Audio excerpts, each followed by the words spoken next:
Meg went crazy as Daniel Craig boldly poked fun at her on the red carpet in the Clooneys Albie Awards. Hollywood's most famous couples were out in force on Thursday as A-listers descended upon the New York Public Library for the second annual Albie Awards. Hosted by George Clooney and Amal Clooney, the glamorous soiree welcomed a host of showbiz heavy hitters, with an array of A-list pairs using the event as a date night.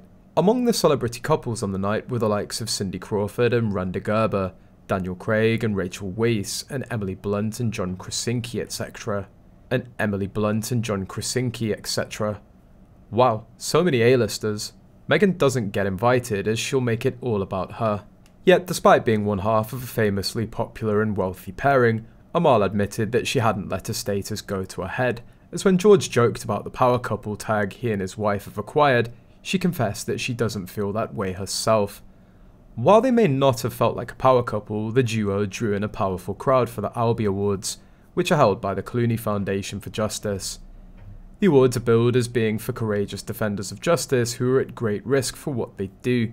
For her latest red carpet appearance, Amal draped her statuesque figure in a white sequined gown that featured a small train and matched her tiny clutch.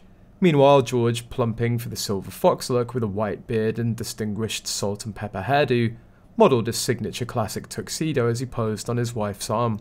As they posed up a storm in front of the event's gold backdrop, they mingled with some of the other attendees, including Amal's mother, the Lebanese journalist Baria Almudin. That's exactly what the Harkles dreamed of, or better, what they expected. Glamour and star-studded events where they'd be the touch of royalty. They could have had it, but they messed it up. At a moment in the event, Daniel Craig, who was taking a photo of the Clooneys, was suddenly asked by a reporter. The reporter asked, "Do you have any problems travelling to the event in New York area?"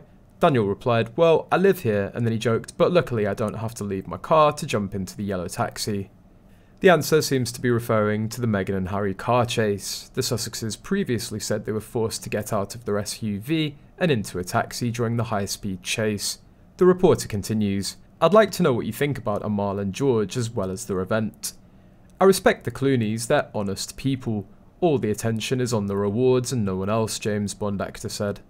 Amal Clooney is a respected lawyer and humanitarian. Of course, Meghan wanted a friendship from the start, and it used to work when the duo were actually a part of the British royal family. Even if the organisers genuinely liked them, the Markles are not likely to be invited to such an event. All the media attention would pivot away from the charitable endeavour. Would the Albies even be mentioned if Meghan clomped down the red carpet in an ill-fitting gown? If Harry and Meghan were invited, they'd turn the event into a show about themselves, the trauma they suffered. Meghan would storm the stage to make a word-salad speech and hand off an award.